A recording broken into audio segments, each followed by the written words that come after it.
تاریخ اس عظیم ہستی کو ایک ایسی ہولناک بیماری کے حوالے سے یاد رکھتی ہے جس نے تقریباً 18 سال تک ان کے جسم کو گلائے رکھا۔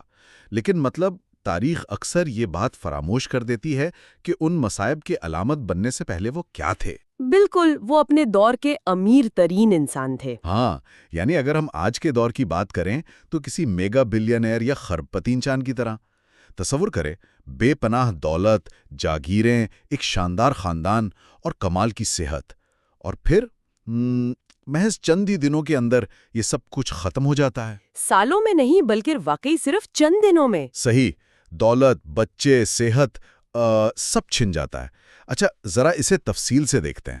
آج کی اس گفتگو میں ہم تاریخ کی ایک ایسی داستان کا گہرا مطالعہ کریں گے جو بے پناہ خوشحالی اور پھر ناقابل تصور نقصان کے گرد گھومتی ہے، اور انسان کی برداشت کی آخری حدوں کے گرد بھی۔ بالکل۔ یہ حضرت ایوب علیہ السلام اور ان کی زوجہ رحیمہ کی زندگی کے حقائق پر مبنی ایک ایسی گفتگو ہے جو سننے والوں کے لیے زندگی کی تلخ ترین حقیقتوں کو سمجھنے کا ایک بالکل نیا زاویہ پیش کرے گی۔ اور یہ داستان اس لیے بھی بے حد دلچسپ ہے کیونکہ یہ محض نقصانات کی کوئی عام سی کہانی نہیں ہے۔ در حقیقت یہ انسانی نفسیات اور روحانیت کا ایک بہت بڑا کیس اسٹڈی ہے۔ صحیح۔ دیکھیں، یہ داستان ہمیں ایک بہت بنیادی سوال سوچنے پر مجبور کرتی ہے کہ کیا انسان کی شکر گزاری صرف اس وقت تک محدود ہے جب تک اسے مادی فوائد ملتے رہیں؟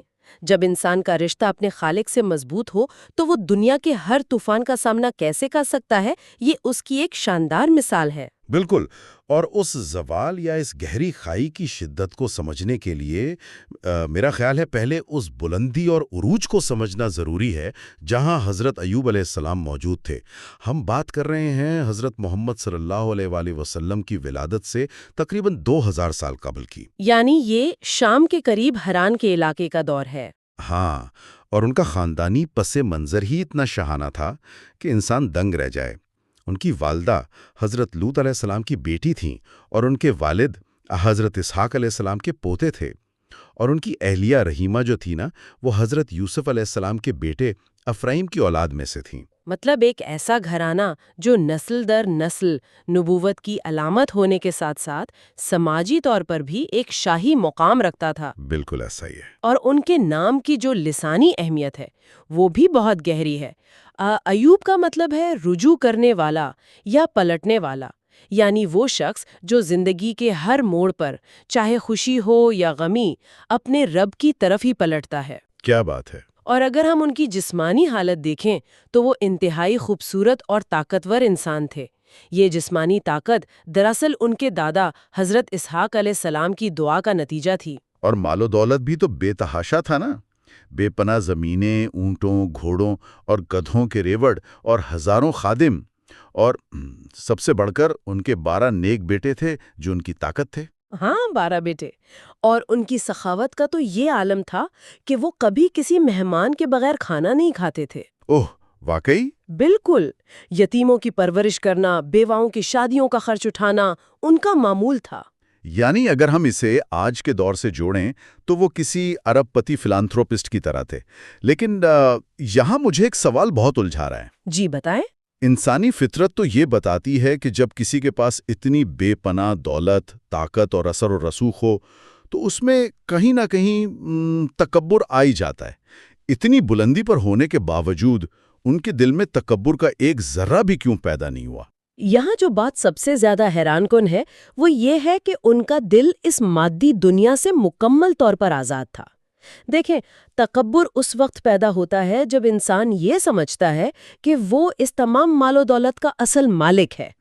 صحیح بات ہے۔ حضرت ایوب علیہ السلام کے نزدیک یہ دولت ان کی اپنی ملکیت تھی ہی نہیں، وہ ان سب کو محض ایک امانت سمجھتے تھے جو ان کے رب نے دی تھی۔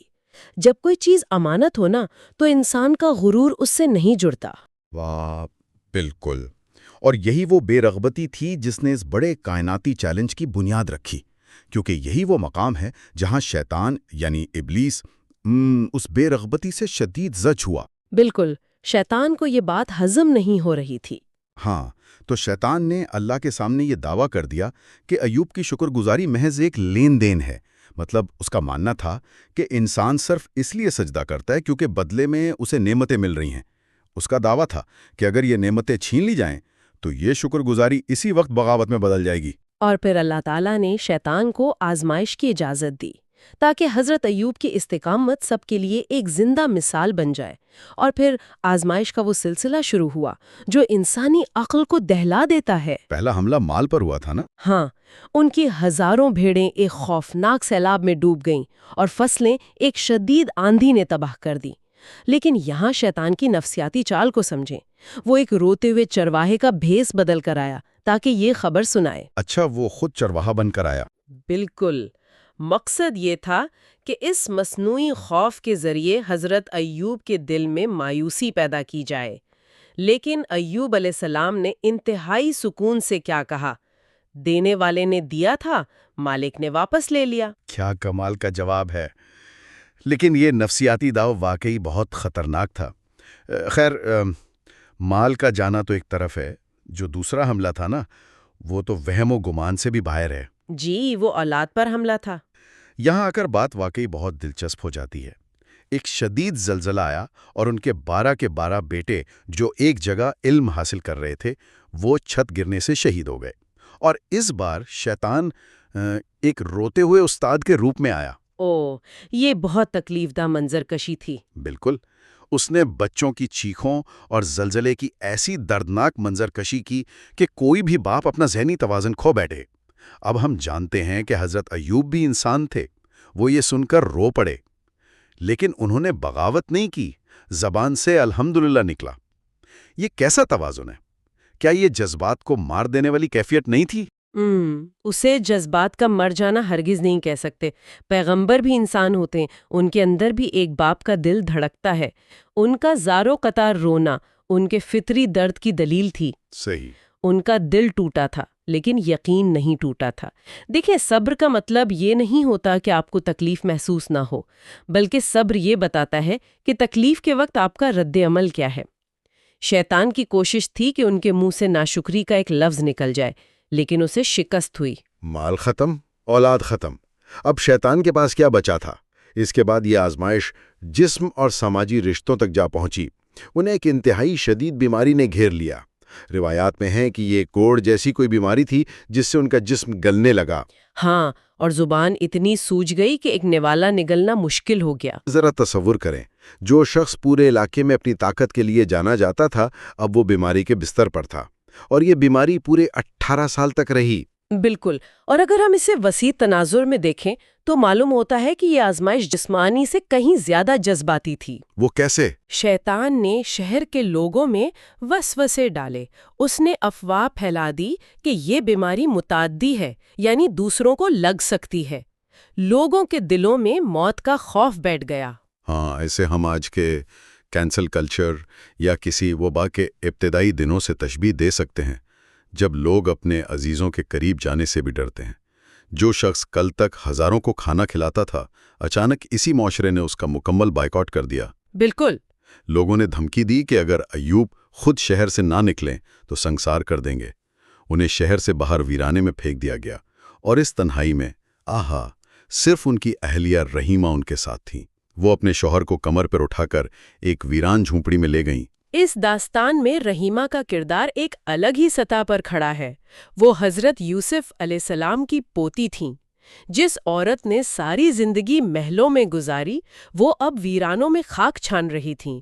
وہ لوگوں کے گھروں میں چھپ کر سود کاٹنے کا کام کرتی تھیں تاکہ شوہر کے لیے روٹی لا سکیں۔